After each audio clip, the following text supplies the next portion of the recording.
الحمد لله وكفى، والصلاة والسلام على النبي المصطفى.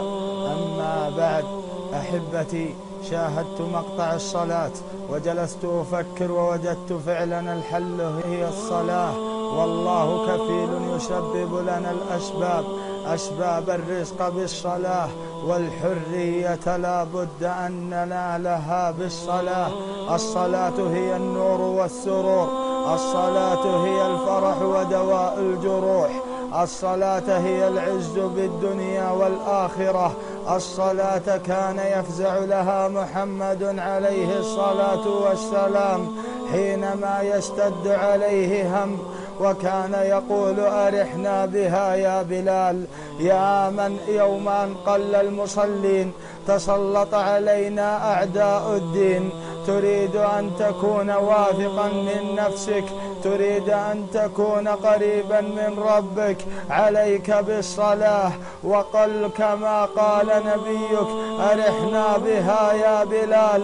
فالصلاة ترفع الأزمات، وفي الصلاة تفرج الكربات. لا تنتظر عزا من غير الصلاة، فهي النصر والعون بعد الله.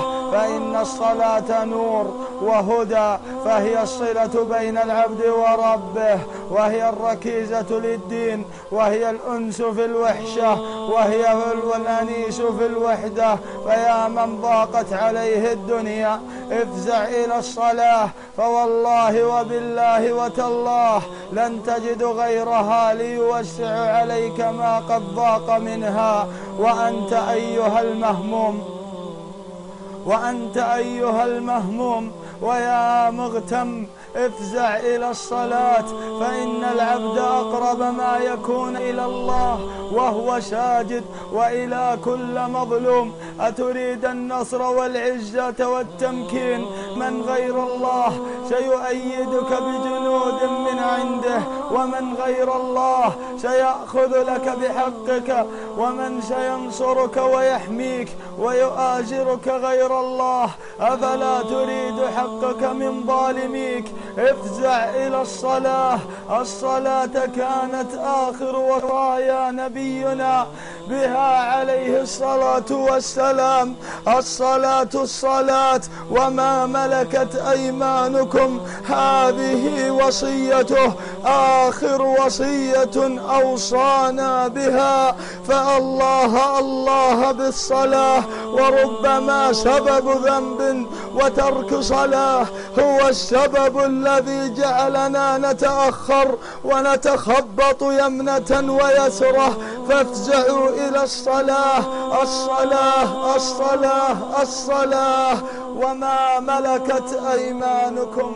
العالم الذي له قدره وسمعته ومكانته في العالم الإسلامي لا يعذر بترك التبليغ كما أوجبه الله عليه، لأن العلماء هم ورثة الأنبياء، والأنبياء لن يورثوا دينارا ولا درهما، وإنما ورثوا هذا العلم. وقد كان أئمة السلف يدعون بالحق في المجامع والمساجد والمنتديات وغيرها.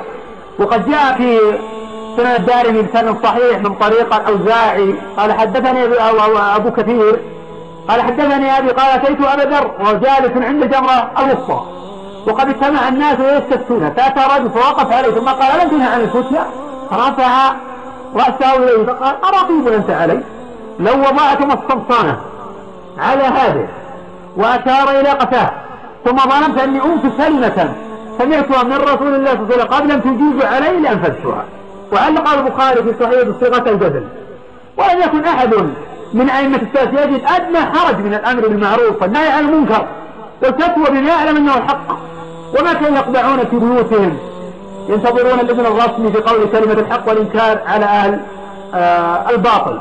وبالجملة فينبغي الأخوة المسلمين في جميع الدول في العالم كله أن يقنط ويلح على الله جل وعلا بالدعاء بنصر إخوانهم، ومن خاف على نفسه فيعذر في ذلك ما لم يكن عالما له قدره ومكانته، فهذا يجب عليه يظهر دينه ويناصر إخوانه، ولا سيما في خضم كثير ممن يلبس على الناس دينهم وأصبح بوقا لأعداء الدين وكان مفتي في الكونجرس أو موظف في الاستخبارات الأمريكية، نسأل الله